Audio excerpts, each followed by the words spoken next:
परमादेश चाहिँ मैले देख्दा आफैमा प्रतिगमन हो। वास्तवमा केपी ओली प्रतिगामी हुन् र उनले गरेका हरकतहरू केपी ओलीमाथि बढी दमन भएको छ, त्यसकारण केपी ओलीलाई न्याय दिनुपर्छ पनि म भन्न सक्दिनँ। सबैभन्दा ठुलो विसङ्गति चाहिँ यो छ, यो नेपालको प्रजातन्त्रको लागि सबभन्दा ठुलो चुनौती हो। प्रकाशमान के भन्दैछन्, गठबन्धनको कुरा सही नलाग्ने पार्टी छोडे हुन्छ। कस्तो कुलङ्गार रहेछन् तिनी, कसरी आफ्नै बाबुलाई हिजो दल छोड्ने गराएका थिए, कृष्णप्रसाद भट्टराईलाई काङ्ग्रेस छोड्ने गराएका थिए, त्यो इतिहास बुझ्दा रहेनछन्। प्रकाशमान जस्तो एउटा घरानाको छोरोले पनि बुझ्दो रहन्छ भनेपछि एउटा फुटपाथेले कहिले बुझ्दो हो त नेपालको राजनीति। रुँदै रुँदै गणेशमान त्यहाँबाट बाहिरिएको होइन। मान्छेको ठुलो असन्तुष्टि कमल थापासँग थियो। यो राजेन्द्र लिङ्गदेनप्रतिको आकर्षण होइन, मैले जहाँसम्म बुझेको छु।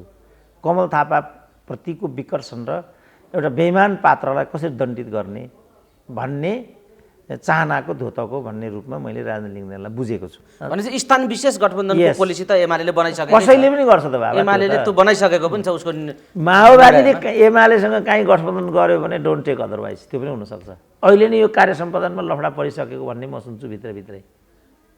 अब भोलि टिकट दिने कुरा होला, विद्रोह होला त्यहाँभित्र, फेरि आएराम गएरामहरू छासछास्ती हुन्छन्, चित्त नबुझ्ने बित्तिकै जम्प गरेर कमल थापा बाहिरमा पुग्ने होला। फेरि यत्रो वर्षौँ दिनको पार्टी माधव नेपाल जस्तो मान्छेले त एमालेले नै टुटायो भने राप्रपा त त्यसै पनि व्यक्तिवादीहरूको पार्टी हो, कुनै राजनीतिक पार्टी हो र त्यो व्यक्तिवादी स्वार्थी समूहको एउटा जत्था न हो त्यो।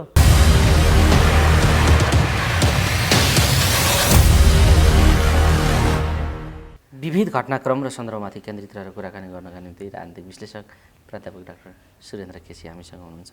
डाक्टर साहब स्वागत छ। ल हस्, धन्यवाद। भारतको भ्रमण सकेर देउबाजी फर्किनुभयो, जुन खालका सम्झौताहरू भए ती सम्झौता उप विभिन्न नेताहरूले, विभिन्न व्यक्तिहरूले विभिन्न खालका टिका टिप्पणीहरू पनि गरिरहेका छन्। देउबाले गरेका सम्झौताहरू र त्यो भ्रमण पछाडि उहाँ फर्किसके पछाडिको स्थितिलाई तपाईँले कसरी हेर्नु भएको छ डाक्टर साहब? के सम्झौता गर्नुभयो, देउबाले के उपलब्धि गर्नुभयो, तपाईँको दृष्टिमा एउटा समीक्षा गरौँ। अब यो 16 करोडको एउटा ट्रान्समिसन लाइनको भन्ने छ, अनि पञ्चेश्वरको कुरा छ र अरू एक दुईवटा गरेर चाडा नोमिनल सेक्टरमा सहमति भएको भन्ने छ। अब तर जे ज्वलन्त विषयहरू हुन् त्यहाँ चाहिँ प्रवेशै नभएको भन्ने छ। त्यसकारण यो यसलाई एउटा नियमित सद्भावना भ्रमणको रूपमा लिनु मैले देख्दा युक्तियुक्त हुन्छ, किनभने संयुक्त विज्ञप्ति पनि चाहिँ जारी भएन भन्ने कुरा आएको छ। कतिपय कुराहरू यताबाट शेरबहादुरले गर्न खोजेको उता बोल्दै नबोलेको भन्ने पनि छ। त्यसकारण त्यत्रो चर्चा गर्न लायकको विषयवस्तु छोडेर शेरबहादुर देउबाको यसचोटिको भ्रमण सम्पन्न भएको निष्कर्ष निकाल्न मलाई लाग्छ त्यति मनासिब हुँदैन। विशेष गरी धार्मिक विषयमा पनि उहाँ जोडिनुभयो, पूजापाठ, प्रमुख प्रतिपक्षी दललाई उपेक्षा गर्नुभयो, भारतको प्रमुख प्रतिपक्षी दललाई भन्ने कुरा पनि आयो। बिजेपीको पार्टी कार्यालयमा पुगेर उहाँले पहिलो भेटघाट थाल्नुभयो, स्वागत लिनुभयो भन्ने कुरा पनि आयो। बनारसमा गएर वृद्धाश्रम उद्घाटन गर्नुभयो भन्ने कुरा पनि आयो। पूजापाठ पनि का विषयहरू पनि जोडिए। यी समग्र विषयले कस्तो सङ्केत गरेको छ? भीम रावलहरूले अलि पेचिलो ढङ्गले यो विषयमा प्रश्नहरू उठाइराख्नु भएको छ, के भन्नुहुन्छ? अब भीम रावलले भन्दा पनि यो धर्मनिरपेक्षताको कुरा गर्ने, अनि भारतसँग सुरुङ युद्धको कुरा गर्ने, माओवादीहरूले यसमा बोल्नु मैले देख्दा आवश्यक छ। किनभने धर्मनिरपेक्षता भन्ने एउटा खास धर्मलाई देखिने गरी आफ्नो प्रधानमन्त्रीले चाहिँ प्रस्तुत गर्ने, त्यो धर्मनिरपेक्षताको विपरीत हो। अर्को कुरा चाहिँ जो बिजेपी दफ्तरको कुरा छ, त्यो चाहिँ पद्धतिको विपरीत हो। किनभने पद्धति चाहिँ के हो भने 1 नम्बर त्यहाँको प्रधानमन्त्री, 2 नम्बर प्रमुख प्रतिपक्ष दलको नेता, त्यो कर्सी कल चाहिँ त्यो परम्परागतै हो। यी पनि जस्तो अस्ति चाहिँ चिनिया विदेश मन्त्री आउँदाखेरि पनि प्रधानमन्त्रीसँग भेटे, केपी ओलीसँग भेटे, माधव नेपालहरूसँग भेट्ने कुरा गरेनन् हैन। उनलाई पनि भेट्ने मन थियो होला नि त, तर उनीहरूले त्यो एउटा डेकोरा अन्तर्गत त्यस्तो किसिमको भेटघाट गरेको। अब भारतमा पनि त्यही नै प्रचलन छ, प्रमुख प्रतिपक्षलाई चाहिँ उच्च प्राथमिकता दिइन्छ। अब शेरबहादुरले चाहिँ यसपल्ट बिजेपीको कार्यालय भ्रमण गरेको भन्ने कुरा भयो र त्यो चाहिँ पार्टीको अध्यक्षको हिसाबले सम्बन्ध बढाउने उद्देश्यबाट गरिएको भन्ने चाहिँ डाक्टर नारायण खड्काको प्रतिक्रिया देखियो। अब एउटा बहसको विषय हो, यो कति उचित कति अनुचित किन भन्ने कुरा त मलाई लाग्छ बहसको रूपमा चलि नै रहला। तर अब जति बहस गरे पनि तर्क आफआफ्ना भएपछि, किनभने लोकतन्त्रमा त जवाफदेही त सबभन्दा ठुलो कुरा हुन्छ। जवाफदेही त लिनुपर्छ। जसले कुनै पनि कदम चालेको हुन्छ त्यो किन चालेको, यदि त्यो गलत हो भनेदेखि त्यसको जिम्मेवारी बोध गर्ने उच्च लोकतान्त्रिक अभ्यास भनेको चाहिँ त्यही नै हो। अब यहाँ त्यो चलन छैन। अब यिनीहरू जे गर्यो त्यो सबभन्दा राम्रो सबभन्दा सही भन्ने हुन्छ। अब यही बनारसवाला इत्यादि केपी ओलीले गर्दाखेरि ठ्याक्कै हिन्दू राज्य भइगयो नेपालमा राजै आउन लाग्यो भन्थे। नारा नीतिको अगाडिपट्टि उनले कार्यक्रम गर्नुको मतलब नै राजतन्त्रको पुनर्स्थापना हो भन्थे। अब यस बुद्धिको त केही पनि उपाय छैन नि। अनन्तकालसम्म यी विचार विमर्शहरू चलिरहन्छन्।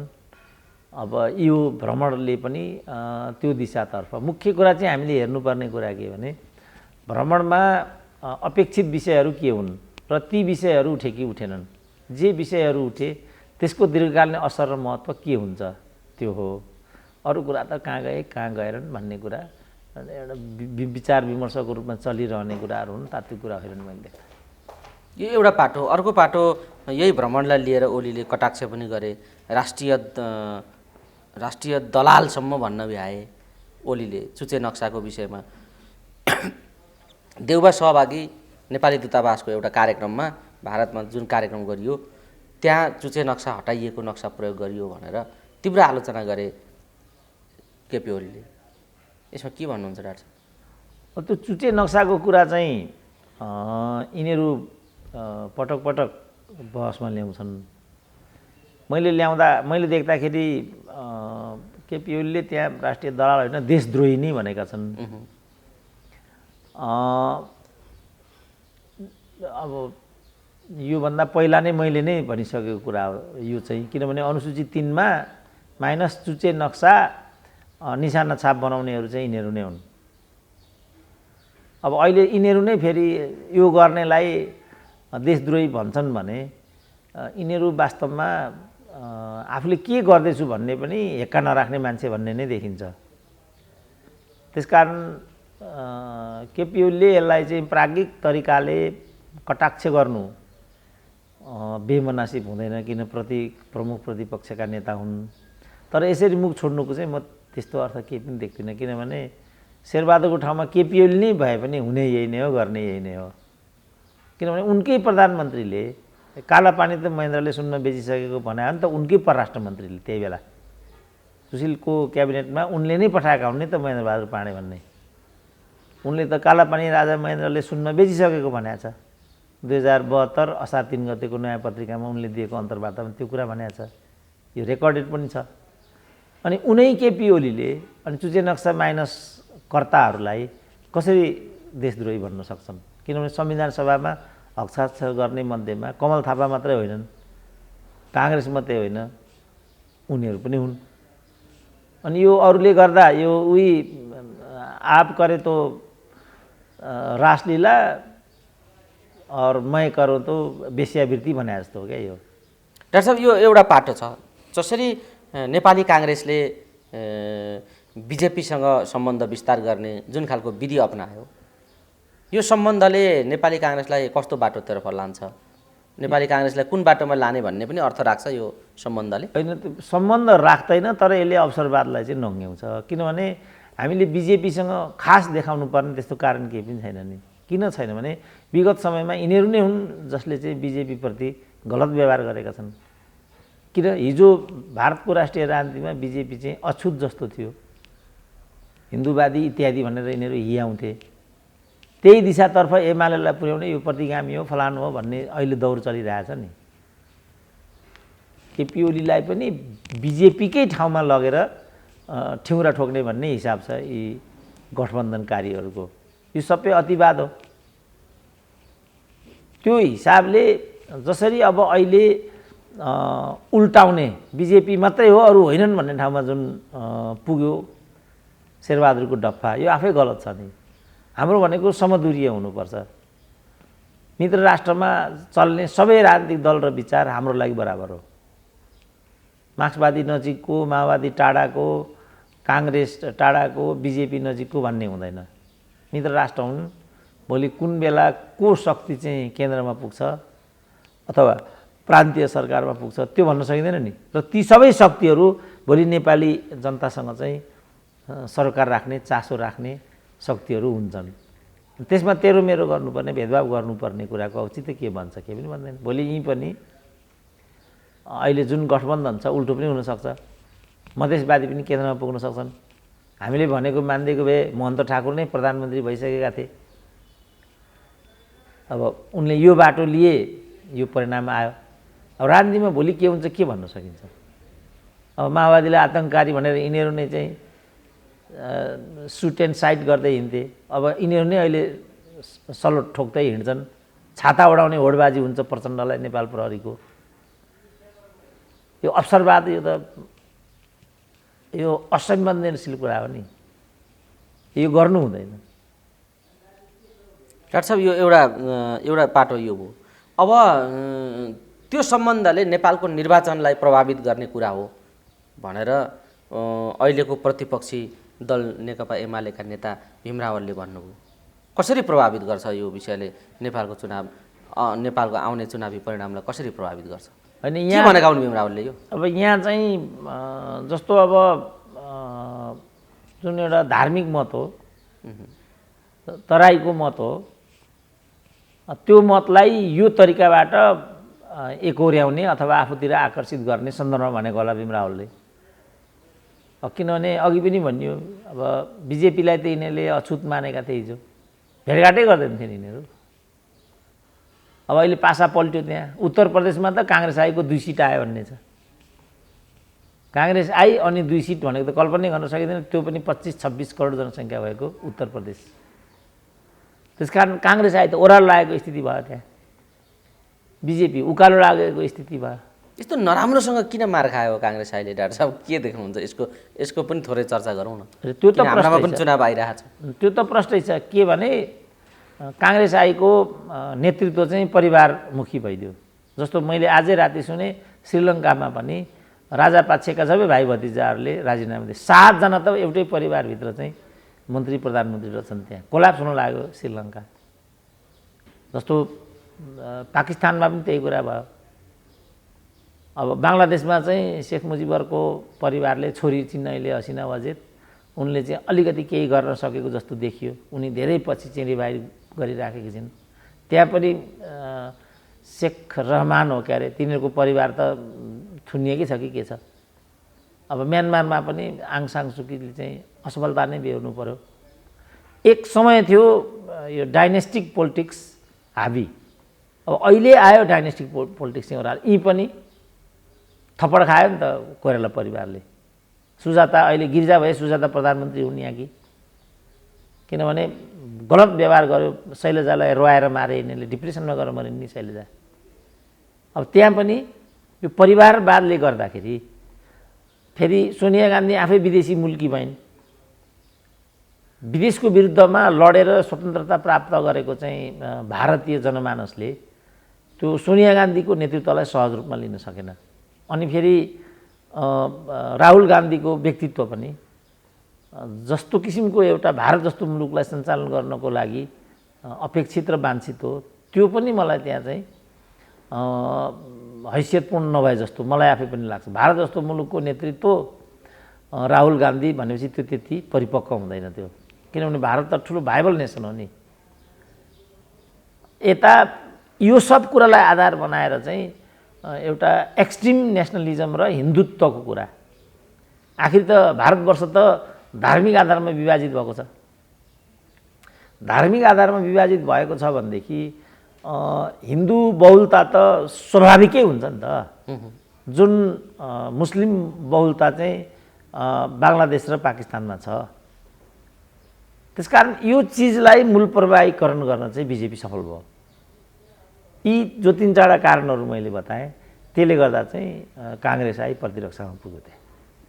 डाक्टर साहब यो आउने निर्वाचन जुन छ नि यसमा जुन खालको उपेक्षा र तिरस्कारको शिकार भइकन पनि गठबन्धनको फेरो समातिराखेको छ माओवादीले र समाजवादीले एकीकृत समाजवादीले यो विषयलाई कसरी हेर्नुहुन्छ डाक्टर साहब? यो हाँसउठ्दो अलिकति दया लाग्दो शोचनीय छैन यो नेपाली काङ्ग्रेसले प्रचण्ड माधव नेपालहरूलाई गरिराखेको उपेक्षा र उनीहरूले जसरी पनि देउबाजीको फेर समात्नै पर्ने बाध्यता बिचमा उत्पन्न जुन खालको भनाभैरी चलेको छ यसलाई कसरी हेर्नुहुन्छ? यसले कस्तो परिणाम दिन्छ डाक्टर साहब?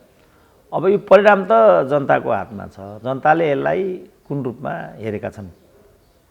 अब राजनीतिमा मुख्यतः दुईटा पक्ष हाबी हुनुपर्ने मैले देख्दा, एउटा वर्ग हाबी हुनुपर्ने, अर्को मुद्दा हाबी हुनुपर्ने। यहाँ चाहिँ अवसरवाद मात्रै हाबी भएको म देख्छु। अब यस्तो नाङ्गो सत्यलाई पनि नेपालको इन्टेलिजेन्सिया बौद्धिक मिडियाले पनि एकपक्षीय तरिकाले हेर्दै केपी ओली भनेका प्रतिगामी हुन् र प्रतिगमनको विरुद्धको यो चाहिँ बाध्यात्मक अवस्था हो भन्ने कुरालाई चित्रित गरिराखेको चाहिँ पाइन्छ। मैले त यो आफै विषय ठिक ठाउँमा आइरहेको छैन। केपी भनेका प्रतिगामी होइनन्, केपी भनेका स्वेच्छाचारी मात्रै हुन्। उनले गरेको हरकत भनेको शेरबहादुरको जस्तो प्रतिगमन होइन, उनले गरेको भनेको गैर संवैधानिक हरकत मात्रै हो। यस्तो बेलामा उनलाई चाहिँ नसिहत मात्रै दिएर सरकारबाट पन्छाउने र प्रतिनिधि सभाकै प्रक्रियाबाट प्रजातान्त्रिक तरिकाले भन्नुपऱ्यो अर्को प्रधानमन्त्री जन्माउने, यो मात्रै लोकतान्त्रिक विधि हुन्थ्यो। यसलाई उनीहरूले उपेक्षा गरेर परमादेश थोपरे। त्यो परमादेश चाहिँ मैले देख्दा आफैमा प्रतिगमन हो, तर त्यसलाई हामीले चाहिँ लोकतान्त्रिक भन्यौँ। अब यसले जुन नजिर नेपालको राजनीतिमा छोडेर गइराखेको छ सबैभन्दा आत्मघाती चाहिँ त्यो हुन्छ भन्ने मेरो आफ्नो बुझाइ छ। तर अब मेरो बुझाइले त यहाँ काम गरेन, किनभने मूल प्रवाहका जो मिडियाहरू हुन्छन्, पत्र पत्रिका इत्यादि हुन्छन्, उनीहरूले नै वास्तवमा केपी ओली प्रतिगामी हुन् र उनले गरेका हरकतहरू प्रतिगमनसँग सम्बन्धित छन् भन्ने कुरालाई यहाँसम्म ल्याए। अब यो कहाँसम्म लैजाने, कहाँ पुर्याएर यसलाई रोक्ने, संस्थागत गरिदिने, यो ठाउँमा आज नेपालको राजनीति छ। यसमा चाहिँ केपी ओली पराजित भए भने गठबन्धनकारीहरूले भनेको कुरा पुष्टि हुन्छ र गठबन्धनको राजनीतिले चाहिँ वैधता प्राप्त गर्छ। भएन भने ठ्याक्कै त्यसको उल्टो हुन्छ। केपी ओलीले वैधता पाउँछन्, यिनीहरू चाहिँ विस्थापित भएर जान्छन्। अब तर त्यसले नेपालको राष्ट्रिय राजनीतिबाट दीर्घकालीन असर छोड्छ। अब हामी के चाहन्छौँ त? के वास्तवमै केपी ओली प्रतिगामी हुन् कि यी परमादेशवादीहरू चाहिँ प्रतिगमनका मतियार हुन्? यो दुईटालाई छनौट गर्नुपर्ने छ हामीले। अब हामी के गर्छौँ त त्यो म भन्न सक्दिनँ। जस्तो नाकाबन्दीको बेला यो बेनिफिट पाउन लायक छ एमाले र यसको नेता ओली भन्ने मध्येमा म एउटा पनि थिएँ। अहिले म त्यो भन्न सक्ने अवस्थामा छैन। केपी ओलीमाथि बढी दमन भएको छ, त्यसकारण केपी ओलीलाई न्याय दिनुपर्छ पनि म भन्न सक्दिनँ। प्रतिगमनको कुरा गर्ने जो गठबन्धनकारीहरू छन्, गठबन्धनकारीले चाहिँ देश र जनता पक्षधर राष्ट्रिय एजेन्डा ल्याएको छ, त्यसलाई हामीले प्रवर्तन गर्नुपर्छ, त्यो पनि म भन्न सक्दिनँ। यस्तो बेलामा छासमिस एउटा प्रतिक्रियाको रूपमा चाहिँ छासमिस नतिजा आउनसक्छ भोलि। त छासमिस नतिजा आयो भने नेपाली जनताले प्रजातन्त्रलाई संस्थागत गर्ने अर्को चुनौती फेरि बेहोर्नुपर्ने हुन्छ। किनभने स्थिरता भन्ने कुरा सकिन्छ, छासमिसले स्थिरता सकिन्छ। छासमिसले स्थिरता त हिजो विगत इतिहासदेखि हामीले हेरिआएको कुरा हो। हुँदाहुँदै मुलुक अर्को गृहयुद्धमा फस्ने खतरा पनि देखिन्छ, किनभने 52मा माओवादी त्यसरी नै पैदा भएको कुरा जगजाहेर छँदैछ। डाक्टर साहब, यो एउटा परिणाम छ। अब नेपाली जनताले के गर्छन्, कस्तो खालको विवेक प्रयोग गर्छन् भन्ने कुरा भोलि परिणामले देखाउँछ। यो छासमिसको सम्भावना बढी खतरा अहिले यही नै देखिन्छ अहिलेको चित्र। त्यसका बिचमा जुन खालको चुनावी एक्सर्साइज दलहरू गरिराखेका छन्, यी एक्सर्साइजहरूमा अलिकति पृथक एक्सर्साइज तपाईँ कसको देखिराख्नु भएको छ? यो चुनावी दौडधुप दलहरूको जसरी चलेको छ, यो दौडधुप मुख्य गरी केमा केन्द्रित छ? के देख्नुहुन्छ बताइनुहोस् त। होइन, यो त कसरी जित्ने भन्ने मानिन्छ। म चाहिँ घरबाट निस्किन्छु, दुईवटा पार्टी कार्यालयको बिचबाट म अगाडि गुज्रिन्छु। उनीहरूको पार्टी कार्यालयमा 1 भन्दा 2 मान्छे कहिले पनि देख्दिनँ। भनेपछि त आकर्षण छैन भन्ने यहाँ देखियो। किनभने राजनीतिलाई यिनीहरूले आफ्नो खेलौना बनाए। नेताहरूको व्यवसाय भयो राजनीति, हिजो त्यो थिएन। भनेपछि विकर्षित छ राजनीति। त यही विकर्षणका बीचबाट पनि चुनाव त फेरि अगाडि जान्छ। यान्त्रिक तरिकाले पनि हारजित हुन सक्ने भयो।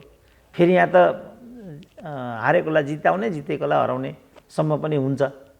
मतपत्र खाने फ्याँक्ने सबै सम्पूर्ण हुन्छ भन्ने कुरा त दलका शीर्ष नेताहरूले भनिसके। यसो गर्दै हामी जित्दै आएका हौँ भन्ने कुरा उनीहरू अहिले भनिराखेका छन्। सबैभन्दा ठुलो विसङ्गति चाहिँ यो छ र यो नेपालको प्रजातन्त्रको लागि सबभन्दा ठुलो चुनौती हो।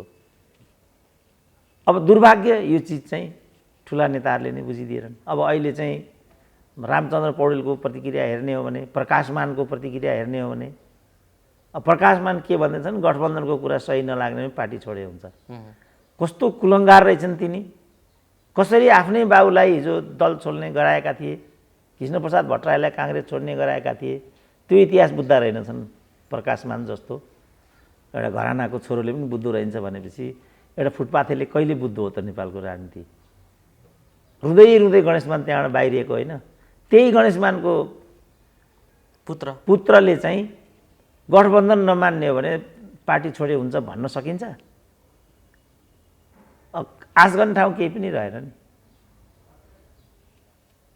अब जहाँ जहाँ गठबन्धन हुन्छ, यो गठबन्धनमा जहाँ जहाँ माओवादी र समाजवादीका प्रतिनिधिहरू उम्मेदवार बन्छन् भागमा, कुन कुन ठाउँ पर्छ, त्यही ठाउँमा काङ्ग्रेसले स्वतन्त्र उम्मेदवारी दिन्छ भन्ने इतर पक्षले यो खालको विषय पनि घाइघुइँ चलाइराखेको देखिन्छ, जो यो गठबन्धनका पक्षमा छैनन्। जहाँ भए पनि काङ्ग्रेसकै उम्मेदवारलाई खडा गर्ने, स्वतन्त्र भए पनि काङ्ग्रेसको उम्मेदवार खडा हुन्छ, यस्तो खालको प्रचार पनि भइराखेको छ। यसले विभाजनतर्फ लगेको हो नेपाली काङ्ग्रेसलाई, या यसो भयो भने के हुन्छ डाक्टर साहब त्यस्तो स्थितिमा? अब यसो भयो भने त्यसलाई चाहिँ फेरि कार्यकर्ताले कसरी हेर्छन् त, त्यसमा भर पर्छ। सामान्यतया दलै हाबी हुने हो, विगत पनि यही छ। पार्टी अनुशासनभन्दा बाहिर गएको स्थिति पनि ठहरला फेरि। त्यही त सामान्यतया त्यही विगत समयदेखि यस्तो किसिमको स्वतन्त्र उम्मेदवार के नगरेको छैन नि। तर पार्टी नै त्यहाँ हाबी हुन्छ। किन पार्टी नै हुन्छ। अब के गर्छन् त काङ्ग्रेस जनहरू यसमा, के गर्न चाहिँ उचित ठान्छन्? जस्तो प्रकाशमान जस्तै पार्टी छोडेर गए हुन्छ भन्ने सोचाइले त्यहाँ काम गर्ने हो कि शेखर कोइरालाले जस्तै अर्कालाई मत हालिँदैन? किनभने सैद्धान्तिक हुनुपर्छ, गठबन्धन सैद्धान्तिक हुनु जरुरी छ। तर्कपूर्ण कुरा हो नि त। तर अब उनले त्यसो भन्दै पनि आखिर पार्टीको बहुमतको निर्णयबाट आजको राजनीति आइरहेछ र आजको राजनीतिले पूर्णतः नेपाली काङ्ग्रेसलाई लाभांश दिइरहेछ। यसलाई काङ्ग्रेसीहरू कसरी हेर्छन् बुझ्छन् त? फेरि जसरी चाहिँ यो गठबन्धनले गर्दाखेरि चितवन जस्तो इलाका लामो समयदेखि आफ्नो गढ भएर पनि अर्काको पोल्टामा गयो।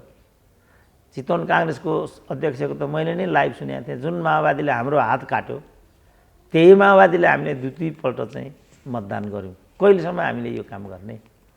त जिनियन प्रश्न हो नि त। 10 वर्ष भयो आफ्नो पार्टीमा भोट हाल्न नपाएको भनिरहेछन् काङ्ग्रेस। यो त जिनियन भयो कि उनीहरूले एउटा गरेर कि आलो पालो गर्ने। जस्तो भरतपुर अहिले काङ्ग्रेसले लिने, विराटनगर चाहिँ माओवादीलाई दिने, एउटा लजिकल भयो नि। तर मलाई त्यही केटी चाहिन्छको शैली छ प्रचण्डको। अब मलाई त्यही केटी चाहिन्छ भन्दा त्यो केटी पाइन्छ र? केही आधार होला नि त केटी पाउने पनि, पाइँदैन त्यसरी। तर अब एउटा जिद्दी कुलङ्गार छोरोले जिद्दी गर्न छोड्दैन। मलाई त्यही केटी चाहियो, मलाई त्यही केटी चाहियो भने जस्तो मलाई छोरी नै चाहिन्छ मेयर भन्दैछन् प्रचण्ड। त्यसमा पहिलो दाबी कसैले पनि मेरी छोरीको प्रस्ताव गरेनन् भनेर अझ चित्त दुखाइ गरिरहेछन् प्रचण्ड।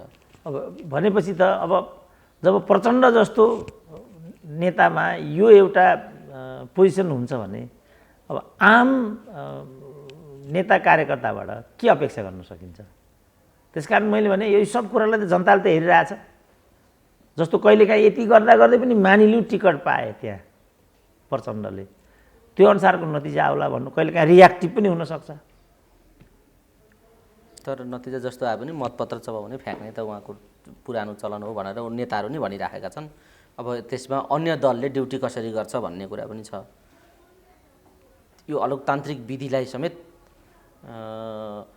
सामान्य जस्तो र वैधानिक जस्तो गरी सभामा उफ्री भाषण गर्ने हाम्रा नेताहरूको भाषण पनि आइराखेको छ डाक्टर साहब। अब समग्रमा यही एक्सर्साइजहरूभित्र फरक किसिमको एक्सर्साइज गरिराखेको छु म चाहिँ अलिकति अर्कै किसिमको चाहिँ शक्ति हुँ र अर्कै किसिमको नेतृत्व हुँ भन्दै भयभरका ढोल ढ्याङ्ग्रा सबै कुरा बोकेर गजो सबै लिएर चाहिँ राजेन्द्र लिङ्गदेन पनि उफ्रिराखेका छन्। यो राजेन्द्र लिङ्गदेनको एक्सर्साइजलाई कसरी हेर्नु भएको छ डाक्टर साहब? अब राजेन्द्र लिङ्गदेनको पनि अब परिणाम आउन बाँकी छ। अब यहाँसम्म राजेन्द्र लिङ्गदेन भन्ने एउटा ट्रेडमार्क त उनले बनाए, किनभने मान्छेको ठुलो असन्तुष्टि कमल थापासँग थियो। यो राजेन्द्र लिङ्गदेनप्रतिको आकर्षण होइन, मैले जहाँसम्म बुझेको छु। कमल थापाप्रतिको विकर्षण र एउटा बेइमान पात्रलाई कसरी दण्डित गर्ने भन्ने चाहनाको धोतको भन्ने रूपमा मैले राजेन्द्र लिङ्गदेनलाई बुझेको छु। अब राजेन्द्र लिङ्गदेन आफै के छन्, उनको नेतृत्व त परख गर्न बाँकी नै छ। यहाँसम्म उनको मैले सन्तुलितै देखेको छु सबै कुरा। तर यो सन्तुलनकारी उनको सोचलाई, जस्तो पार्टी प्रवेशमा उनले जस्तो किसिमको पात्रहरू छनौट गरिरहेको देखियो, जस्ता आकाङ्क्षी व्यक्तित्वहरूलाई निषेध गर्न खोजेको देखियो, त्यसमा उनको परिपक्वता देखिएन, दूरदर्शिता देखिएन मैले देख्दाखेरि। अब यसको परिणाम पनि आउन बाँकी नै होला। म सुन्छु दलभित्र खिचपिच सुरु भइसकेको छ र म के सुन्छु भने राप्रपा विभाजित भयो भने पनि त्यो कुनै अनौठो कुरो हुँदैन, म त्यो पनि सुन्दैछु। अब कमल थापाको त मैले बिहान पनि के सुनिरहेको थिएँ भने अब हामी चाहिँ मूल प्रवाहको पार्टी हुन्छौँ चुनावमा, त्यसपछि राजेन्द्र लिङ्गदेन लगायतलाई समेट्छौँ र अगाडि बढ्छौँ भन्दै थिए। मैले त कमल थापाको प्रवृत्तिलाई पूर्णतः निषेध गर्नुपर्ने हो नेपालको राजनीतिले। अब गरेन भने साँच्चै उनले भने जस्तो एउटा हैसियत लिएर उनी आए भने लोकतन्त्र त्यो प्रवृत्तिलाई भारी हाल्नेमा छन् अरे केपी ओली भन्ने चर्चा पनि अहिले उठेको छ। यो कति सच्चाइ हो भन्ने कुरा त देखिन बाँकी छ। तर कमल थापालाई फेरि बोकेर अघि बढ्ने दाउमा छन् केपी ओली भन्ने चर्चा पनि उठेको छ। त्यो गर्दैनन्, उनले चाहिँ स्थान विशेष निर्णय गर्छन्। नेपालगञ्जमा धवल शमशेर गर्छन्, झापामा राजेन्द्र। त्यति मूर्ख केपी ओली होइनन् नि त। केपी ओली अहङ्कारी र स्वेच्छाचारी पो हुन् त, आत्मकेन्द्रित हुन्, यी हुन्। तर लुहाठै त होइनन् नि केपी ओली, यो गर्दैनन्। अब नेपालगञ्जमा कमल थापासँग गठबन्धन गर्नुको के अर्थ बन्छ? झापामा कमल थापासँग गठबन्धन गर्नुको के अर्थ बन्छ? भन्दैन। भनेपछि स्थान विशेष गठबन्धनको पोलिसी त एमाले बनाइसकेको छ। कसैले पनि गर्छ त बाबा। एमाले त्यो बनाइसकेको पनि छ। उसको माओवादीले एमालेसँग काहीँ गठबन्धन गर्यो भने डोन्ट टेक अदरवाइज, त्यो पनि हुनसक्छ। काङ्ग्रेसले पनि 22 वर्ष काहीँ काङ्ग्रेस र एमालेको गठबन्धन भयो भने पनि डोन्ट टेक अदरवाइज हुनसक्छ। त्यस्तो जसरी पनि आफ्नो स्वार्थ अनुकूलको परिणाम लिने यो राजनीतिको एउटा दाउपेचमा जे पनि हुन सक्ने कुरा डाक्टर साहबले पहिलेदेखि नै बताउँदै आउनुभएको छ। अब डाक्टर साहब यो एउटा पाटो भयो, तर थोरै राजेन्द्र लिङ्गदेनको कुरा गर्दा यो राजेन्द्र लिङ्गदेनको नेतृत्व राजावादीहरूले किन स्वीकार्न सकेका छैनन्? सबै राजावादीहरू एक ठाउँमा आउन किन सकेनन्? उनी यो महाअभियानमा छु भनिराखेका छन्, संस्था पुनर्स्थापित गर्छु भन्छन्, कहिले कहिले विवादास्पद अभिव्यक्ति पनि दिइराखेका छन्। तर उनीलाई, उनको नेतृत्वलाई राजावादी पङ्क्ति भनेर सडकमा देखिएकाहरूले किन नेतृत्व स्वीकार्न सकिराखेका छैनन्? अब त्यसमा त अब नेतृत्वकै प्रश्न होला। जस्तो अब त्यहाँ प्रविष्ट मात्रै भएर भएन, हैसियत पनि चाहिने होला। अब एनआरएनलाई त बहुअध्यक्षीय गराइसक्यो नेपालीले भने अब यी त नेपाली नै हुन्। पार्टीको कुरा पनि छ।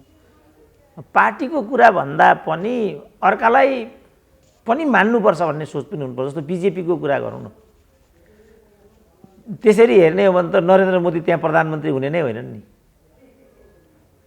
उनीहरूले यस्तो प्रकारले अटल लालकृष्ण आडवाणी जस्तोलाई चाहिँ इग्नोर गरिदिए, अहिले उनको अत्तो पत्तो छैन त्यो राष्ट्रिय राजनीतिमा। ती त यहाँका प्रचण्ड अथवा केपी ओली भने जस्ता हुन् नि। माधव नेपालको कुरा पनि त्यही हो। माधव नेपाललाई प्रचण्डको नेतृत्व केपी ओलीको नेतृत्व स्वीकार्य भएन नि। त त्यही कारणले त एमाले विभाजित भएको छ। त्यस कारणले अरूलाई नेता मान्ने संस्कार र परिपाटी हाम्रो राजनीतिले विकास गरेन। राजनीति भनेको पेवा होइन, लोकतन्त्र भनेको चाहिँ वंशवाद होइन। यो त एउटा भूमिकाको कुरा, जसरी सिनेमामा एउटा भूमिका खेलिन्छ त्यसपछि गइन्छ, त्यही हो यो त। तर यहाँ त कि म छैन कि तँ छैनस्। अब प्रचण्ड इँटाको जवाब पत्थरले, किनभने यो जीवन मरणको प्रश्न हो भन्छन्। भनेपछि चुनावको कख नै थाहा रहन्छ प्रचण्डलाई। चुनाव भनेको त खेलको नियम हो नि, तर खेलमा पनि छिर्के लगाएर भए पनि, फिक्सिङ गरेर भए पनि, बढी गोल हानेर चाहिँ सुनको जुत्ता कसरी हत्याउने, धेरै गोल हालेको खिताब कसरी हत्याउने भन्ने एउटा दुष्ट मनोवृत्ति त त्यहाँभित्र पनि हुन्छ। भनेपछि एसियन कन्ट्रीको राजनीति त अत्यन्त भद्दा र दूषित राजनीतिमध्ये एक हो, किनभने अत्यन्तै बिलो स्ट्यान्डर्डका मान्छेहरू यहाँको राजनीतिमा हुन्छन्। ब्याक बेन्चरहरू नै राजनीतिमा हाबी हुन्छन् भन्ने त कहावत नै छ। अब त्यहाँ त यस्तो हुनु स्वाभाविकै हो नि। त्यस कारण अर्कालाई मान्न नसक, कमल थापै भनौँ न, थपकन रापरपामा उभिएर ठिक छ योचोटि हाम्रा नेता कार्यकर्ताले नेतृत्व परिवर्तनको तर्फ चाहिँ सङ्केत गरे, मेरो लागि यो शिक्षाप्रद पनि छ र चाहिँ स्वीकार्य पनि छ भनिदिएको भए जब राजेन्द्र लिङ्गदेनले अनि रापरपालाई एकलौटी गर्न सक्थे र। तर कमल थापालाई त्यो कुरा कल्पनामा पनि, कल्पनासम्म गर्न पनि कमल थापा तत्पर भएनन्। अब कस्तो बुद्धि होला त कमल थापाको, एकचोटि आफू पार्टीभित्र हार्दैमा दल नै फुटाउनुपर्छ। अब मलाई लाग्छ अत्यन्तै फलामको चिउरा हुन्छ कमल थापालाई यो बाटो। र रापरपाको हकमा के राम्रो भएको छ भने निर्णायक मान्छे त्यहाँबाट चटपटाएको छैन। एकदम ठुलो कुरा भएको छ यो राजेन्द्र लिङ्गदेनको हकमा। तर अब भोलिसम्म यो कुरा जान्छ कि जाँदैन त्यो उनको नेतृत्व शैलीमा भर पर्छ। भोलि उनले चाहिँ जिम्मेवारी बाँडफाँडमा कस्तो गर्छन्। अहिले नै यो कार्य सम्पादनमा लफडा परिसकेको भन्ने म सुन्छु भित्रभित्रै। अब भोलि टिकट दिने कुरा होला, विद्रोह होला त्यहाँभित्र, फेरि आयाराम गयारामहरू छासछास्ती हुन्छन्, चित्त नबुझ्ने बित्तिकै जम्प गरेर कमल थापा बाइठामा पुग्ने होला। फेरि यत्रो वर्षौँदिनको पार्टी माधव नेपाल जस्तो मान्छेले त एमाले नै टुटायो भने रापरपा त त्यसै पनि व्यक्तिवादीहरूको पार्टी हो, कुनै राजनीतिक पार्टी हो र त्यो व्यक्तिवादी स्वार्थी समूहको एउटा जत्था न हो त्यो। निर्दलीय भनेको त त्यही हो। त त्यहाँ त त्यत्रो आशा गर्ने ठाउँ केही पनि छैन। हुँदाहुँदै पनि अहिलेसम्म जो रापरपाको पङ्क्तिले त्यहाँ व्यवहार गर्यो त्यो मैले देख्दाखेरि अभूतपूर्व छ। कोही पनि टसमस भएको छैन, चाहे त्यो ध्रुवबहादुर प्रधान भनौँ, चाहे त्यो प्रकाश चन्द्र लोहनीको त त्यसै पनि चाहिँ कमल थापासँग एक खालको प्रतिस्पर्धा थियो। तर पशुपति शमशेर जबरा भनौँ, हाम्रो भुवन पाठक भनौँ, कुन्ती साई भनौँ, कोही पनि चटपटाएन नि त्यहाँ। त्यो सामान्य कुरा होइन नि त्यो। राजेन्द्र लिङ्गदेन त यी जम्मैभन्दा जुनियर हुन् नि त बसेका छन् उनीहरू त्यहाँ। अब यसलाई ठिकसँग परिणामदायी तरिकाले राजेन्द्र लिङ्गदेनले ट्याकल गर्न सक्छन् कि सक्दैनन्, मैले त सबै कुरा त्यसमा डिपेन्ड गर्छ। उनी त्यो गर्न सक्षम भए यसले एउटा नतिजा दिन्छ राजेन्द्र लिङ्गदेनको हकमा र रापरपाको हकमा। सफल भएनन् भनेदेखि कमल थापाको नियति दोहोरिन्छ। हेर्दै जानुपर्छ त्यहाँ के हुन्छ। डाक्टर साहब, हामी कुराकानीको अन्तिम चरणमा छौँ। जाँदा जाँदै नेपाली राजनीतिमा भारतको जे रुचि छ, जुन खालको रुचि प्रकट भएको छ, यसपालिको भ्रमणमा पनि भारतको बिजेपीको जुन रुचि उसले प्रकट गरेको छ, यो नेपाली राजनीति भारतको रुचि अन्तर्गत अब अगाडि बढ्ने सम्भावना कति छ? अरुचि भयो भने त्यसको परिणाम के हुनसक्छ? किन नेपालको राजनीतिमा भारतको इन्ट्रेस्ट, रुचि महत्त्वपूर्ण हुँदै आएको छ भन्ने स्थापित सत्य हो। मान्छेहरूले अहिलेसम्म बुझेको, देखेको, भएको घटनाक्रमले पुष्टि गरेको कुरा हो। माओवादीलाई बन्दुक बोकाइदिनेदेखि लिएर अहिलेसम्मको परिणाम हेर्दाखेरि भारत ऊ जे चाहन्छ नेपालमा त्यही राजनीति गर्दै आएको देखिन्छ। अहिले जुन खालको रुचि प्रकट गरेको छ उसले, यो रुचिमा बदलिने सम्भावना कति छ? अरुचि भयो भने त्यसले देखाउने परिणाम के हो? यो विषयमा के भन्नुहुन्छ? ऊ चाहिँ मैले देख्दा आफ्नो ठाउँमा टसमस छैन। आफ्ना राष्ट्रिय स्वार्थ र आकाङ्क्षाहरूलाई उसले चाहिँ वर्चस्वमै राखी छोड्न सकेको छ र यो सबै मुलुकको राष्ट्रिय धर्म हो। यसको लागि मैले देख्दा हामीले अन्यथा भन्नुपर्ने कुरा केही पनि छैन। जहाँसम्म उसको रुचि अरुचि, नेपालमा उसको राजनीतिक अभिप्रायको कुरा छ, त्यो सफलीभूत हुँदै जान्छ कि आत्मघाती हुन्छ भन्ने आजको प्रश्न हो। किनभने केपी ओलीलाई यहाँ ल्याएको उसैले भन्ने छ। त्यसको पछाडि यो संविधानको असफलतालाई नङ्ग्याउने उसको कुटिलता त्यहाँभित्र छ भन्ने छ। अब मैले रफली देख्दाखेरि पनि स्थायित्व र स्थिरताको पक्षमा भारत नेपालको हकमा कहिले पनि छैन र एउटा संरक्षित द्वन्द्व चाहिँ पालिराख्न चाहन्छ ऊ नेपालमा, ताकि उपयुक्त समयमा यसमाथि चाहिँ उपयुक्त हस्तक्षेप यस्तो गर्न उनीहरू भन्न पनि थालिसकेका छन्। अब यताउता गऱ्यो भने हामी तिमीलाई युक्रेन बनाइदिन्छौँ भनेर भन्न पनि थालिसकेका छन्। अब तपाईँहरू सुन्नुभएको छ, बिजुली उता बेच्दा 4 रुपियाँ प्रति युनिट, यता किन्दा 38 रुपियाँ प्रति युनिट। त्यो पनि नाइनास्ती गर्ने पट्टि यिनीहरू सायद हुँदैनन् होला। हुँदैन, सम्झौता गर्दैछन्। अब सम्झौताको विस्तृत बुदाहरू वेबसाइटमा समेत राखिएको छैन। त्यहाँभित्र के छ, तेलका सम्झौता, विद्युतका सम्झौताहरूको विस्तृत कुनै कुरा पनि अहिले सार्वजनिक छैनन्। त यसले त बिस्तारै हामी त्यहाँभित्र के छ भन्ने कुरा नै नेपाली जनताले हेर्न पाएको स्थिति छैन। अब त्यसकारण अब यहाँ भारतको रुचि अरुचि भन्ने कुरा के रह्यो र? यो युक्रेन अथवा श्रीलङ्काको बाटो हो।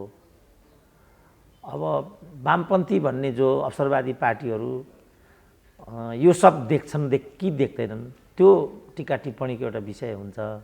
अब काङ्ग्रेस र बिजेपी भन्ने कुरा त अन्तर्राष्ट्रिय भाइचारावादका दृष्टिकोणले पनि एउटै विचार सिद्धान्तको किता हो। उनीहरूले नेपालका वामपन्थी देखेर कति उनीहरूको मन हियाउँदो हो, यस्ता पनि वामपन्थी हुँदो रहेछन् भन्ने पनि लाग्दो हो। यिनीहरूलाई त्यो हेक्कै छैन। यस्ता किसिमका निर्घिनी जहाँ वाम शक्ति हुन्छन्, त्यस्ता भएको देशमा जन्मेको नागरिकले अनि भारतको रुचि र अरुचिको कुरा गर्ने नैतिक हैसियत पो के हुन्छ र हाम्रो? के भन्नु यिनीहरूलाई? यति नाङ्गो अवसरवाद हावी छ। यहाँ कम्युनिजम देख्छन् यिनीहरू, कार्यकर्ताहरू दास जस्तो झोला बोकेर हिँड्छन्। अब यस्ता झोलेहरूले घेरिएको देशबाट अनि त्यस्तो राष्ट्रिय आकाङ्क्षाको राजनीति गर्ने नेतृत्वलाई के शब्दमा के भन्नु? मसँग केही शब्द त्यस्तो छैन। उनीहरू सबैले आफ्नो राष्ट्रिय स्वार्थलाई केन्द्रमा राख्ने हो। तपाईँको यो मिडिया छ, तपाईँको मिडियाको स्वार्थलाई यसमा जताबाट पनि बुनतुन गर्ने हो। मैले पनि सकेको कसरी आफूलाई प्रस्तुत गर्न सकिन्छ, यहीँभित्रबाट मेरा विचारहरू जालान्, मेरो व्यक्तित्व बन्ला, मैले चाहिँ श्रोताहरूको मन जित्न सकौँला। मेरो त्यो इच्छा हुँदैन र? त्यो सबैमा हुन्छ। त उसमा पनि त्यो भयो भने केही पनि अनौठो भयो। तर कुटनीति भनेकै त्यही हो, कसरी आफ्नो स्वार्थलाई सकेसम्म माथि पार्न सक्ने। डिप्लोमेसी भनेकै आर्ट अफ नेगोसिएसन भनेकै त्यही हो। आर्ट अफ नेगोसिएसन, वार्ता गर्ने आर्ट कला नै कुटनीति हो। अब यहाँ त आफूमध्येको लठुवालाई लगेर या त परराष्ट्र मन्त्री होइन भने अर्थमन्त्री बनाउँछन्।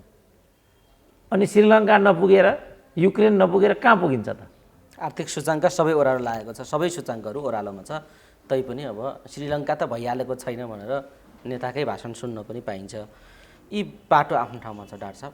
अब जे परिदृश्य तयार भएको छ नि, ठ्याक्कै नेपालको राजनीतिले कस्तो मोड लिन्छ भन्ने तपाईँको आकलन के हो डाक्टर साहब?